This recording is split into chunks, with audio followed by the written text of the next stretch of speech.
Mahigit 300,000 pisong halaga ng hinihinalang shabu ang nasabat sa buy-bust operation sa Mandaluyong. 4 ang arestado. Balitang hatid ni Jomer Apresto. Sa bahay na ito nagsagawa ng buy-bust operation kagabi ang mga tauhan ng Station Drug Enforcement Unit ng Mandaluyong City Police laban sa mga umano'y nagbebenta ng ilegal na droga sa Barangay Mauway. Arestado ang 42 anyos na si alias Myra na residente ng Dasmariñas, Cavite at 3 iba pa. Medyo matagal na rin na sinusurveillance siya at itong nakaraang araw ay nag-conduct kami ng test buy para makonfirm po talaga nagbebenta pa siya ng pinagbabawal na droga.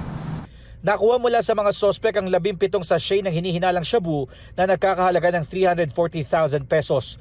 Iniimbestigahan pa namin kung may mas malaki pang tao sa likod niya, pero dito rin siya talaga lumalaro sa Mandaluyong. Tumanggi magbigay ng pahayag ang mga sospek. Maharap sila sa reklamong paglabag sa Comprehensive Dangerous Drugs Act of 2002. Jomer Apresto nagbabalita para sa GMA News.